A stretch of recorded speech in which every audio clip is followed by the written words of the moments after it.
On mass media platforms and social networking sites in recent days, there has been a high frequency of information, comments, reviews, and contradictory assessments related to the phenomenon of an individual, commonly known as Thick Mintu. Monk Mintu affirms that he is not a Buddhist monk, does not practice, and is not a staff member of any pagoda or monastery of the Vietnam Buddhist Sangha. Before becoming a phenomenon on social networks, Monk Mintu had quietly practiced asceticism for nearly 6 years, and had a short time practicing at a pagoda. But because he felt it was not suitable, he chose to switch to this Dharma, walking alone with bare feet and a robe, patched together from scraps of fabric he picked up, using the core of a rice cooker instead of an alms bowl, not accepting any offerings other than the food for his only meal of the day.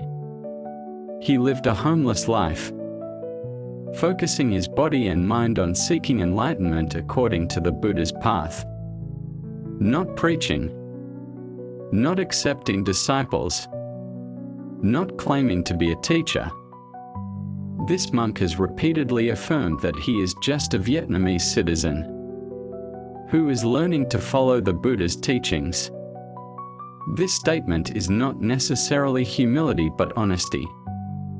Monk Mintu himself knows that the path he must take is still very long, although the journey over the years has helped him let go of many hatreds, so that he is no longer selfish, hateful, and considers everyone as his brothers and parents. Now if you scold me, I still consider you a friend. If someone beats me, I still wish them all the best, as he admitted. For those who are wholeheartedly seeking liberation like Master Mintu, the honor, worship, or slander and blasphemy towards him are all worldly matters, not the issues he is concerned with solving. However, the admiration and respect of the public should be expressed correctly and wisely, so as not to turn good things into trouble, annoyance or gossip. This ascetic monk should be respected as a true practitioner, and that respect does not mean denying the true practitioners who follow other paths. Buddhism has thousands of methods of practice.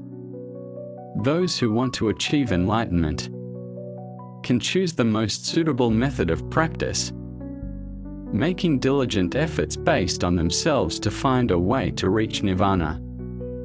Monk Mintu is also doing the same. Like many other monks who either quietly practice in seclusion or go out into the world to help people that the public does not or rarely knows about, Monk Mintu practices asceticism.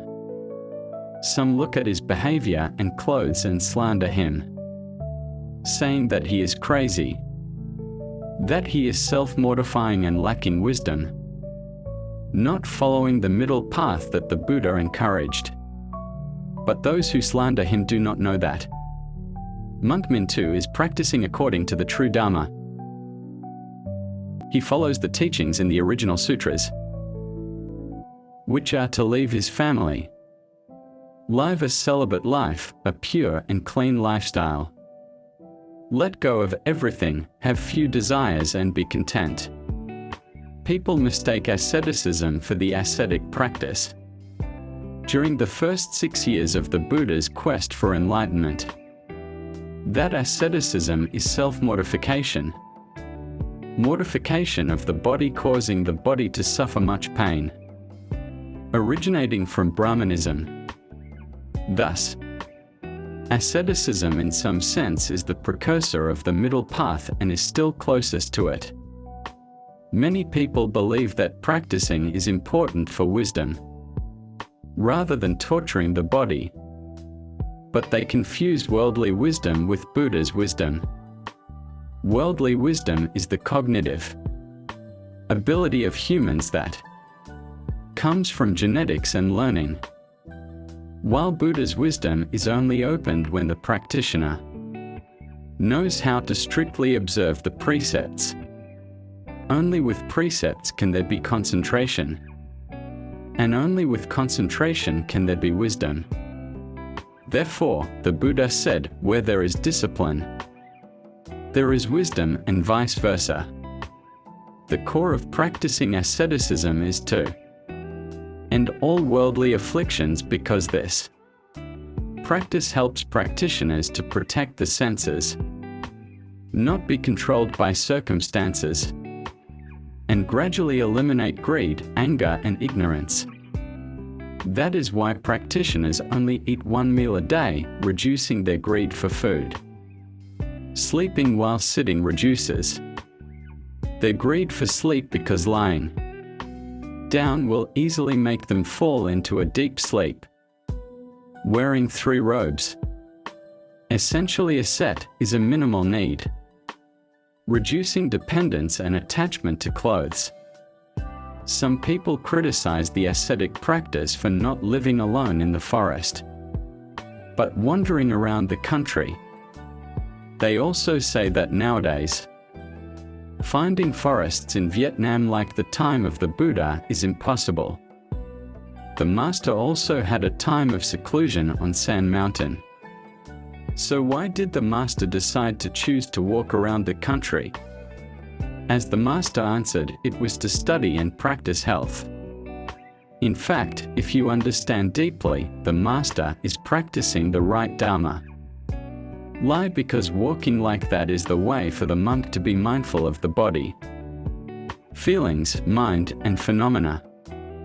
Because one must live in suffering, no suffering, and experience suffering in order to clearly understand the cause of suffering. At that time, suffering will end by itself. Not hoping to escape suffering to find happiness. On the monk's path, if the monk is tempted by material things, money, beauty, then greed has arisen.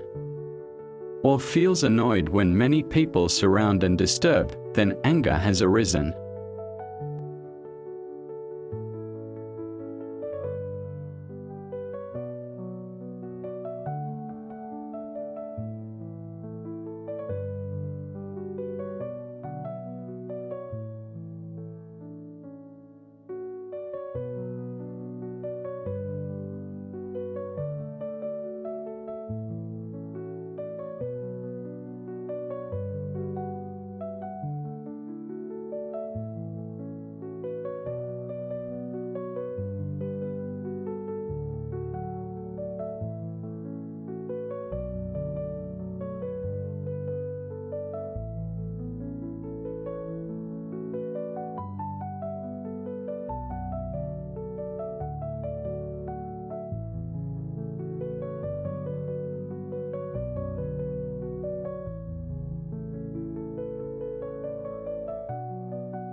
In history, since the time of the Buddha, he and his disciples went begging everywhere.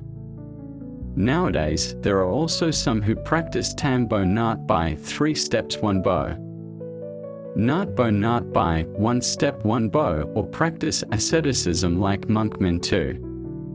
Asceticism is a Buddhist practice, wearing patched clothes, eating 1 meal a day, sleeping under a tree at night, or in an abandoned house, cemetery, not accepting offerings, refusing all comforts and enjoyments.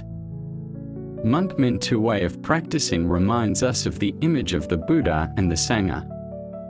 In the past, Therefore, the scornful, critical comments that show surprise to attack are a type of behavior that shows ignorance, if not malice, jealousy, discrimination, envy. Monk Min 2 is a rare example of a free person, free to choose his own way of life. The monk does not like to be bound, not only with his family, in accordance with the spirit of renunciation, maintaining equality in relationships, but also with any organization. But the monk still absolutely obeys the laws of life, absolutely obeys the precepts and scriptures of the Buddha, the religion he is following and sets forth. The monk is a person who can say and do, always speaking and doing consistently. The monk is a person with courage and compassion.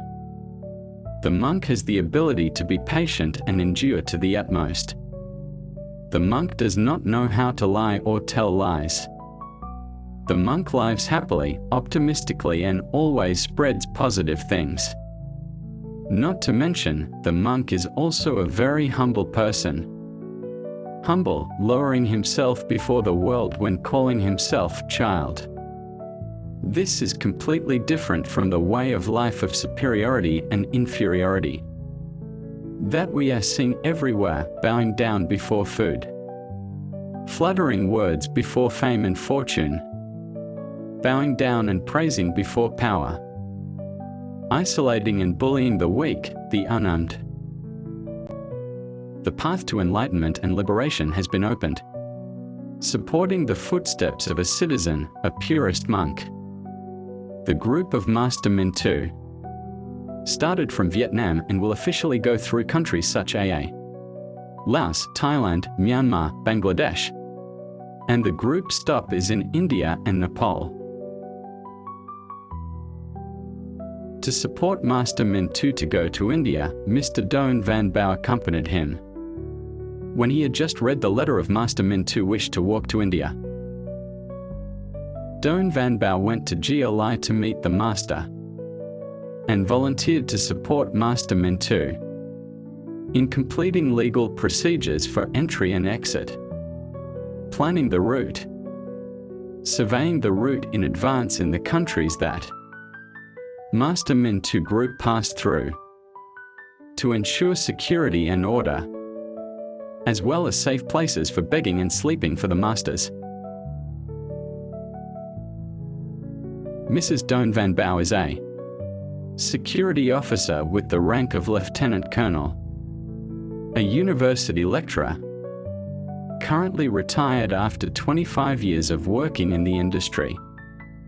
Because he admired the virtue of Master Min 2, Mr. Don Van Bao arranged his family affairs, temporarily stopped party activities and temporarily put aside his own business at his own company to volunteer to support Master Min 2 to walk to India. Besides, we cannot fail to mention the meritorious contribution of Mr. Lako Giap. Mr. Giap is a son of Hai Duong.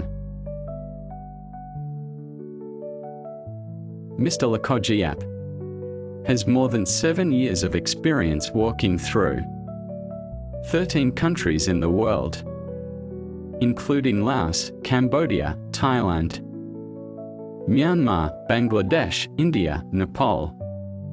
He has walked through all of them.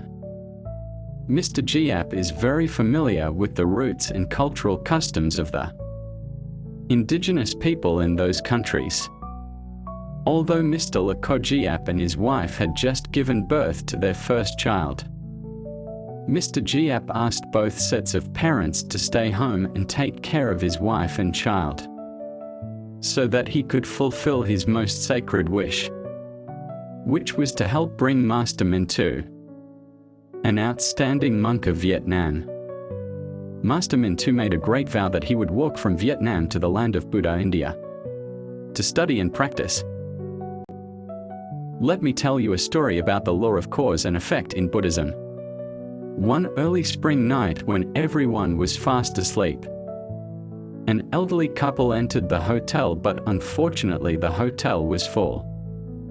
The receptionist couldn't bear to let them find another hotel, so he led them to a room and said, "This is not a good room, but at least it will save you from having to look for a room in the middle of the night." The couple saw that the room was clean and decided to stay. The next morning, when they paid for the room, the receptionist said, "You don't need to pay because that's my room. Have a nice trip." It turned out that the receptionist had given them his room and slept at the counter. The elderly couple was very touched. "Young man, you are truly the best hotel employee we have ever met. You will definitely be rewarded." The young man smiled and saw them off at the door, quickly forgetting about that day. One fine day, he received a letter in which was a ticket to New York.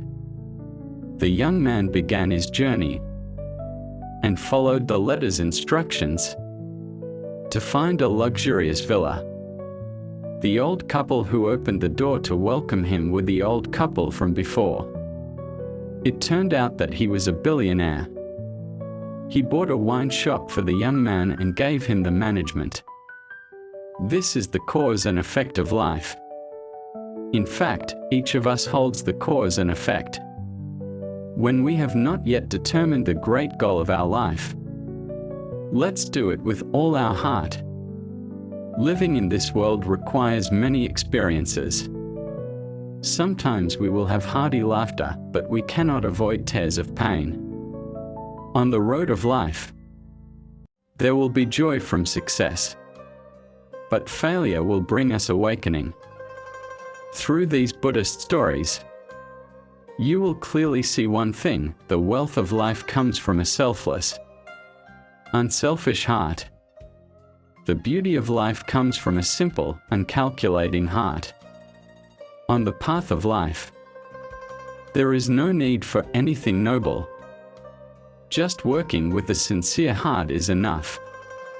If you want to receive happiness and joy, first bring happiness to others. Soon you will find yourself becoming happier and happier, and this life will be more meaningful. I will stop my story here and see you next time. I will continue telling you the story of Thick Min Tu's walking trip. Goodbye.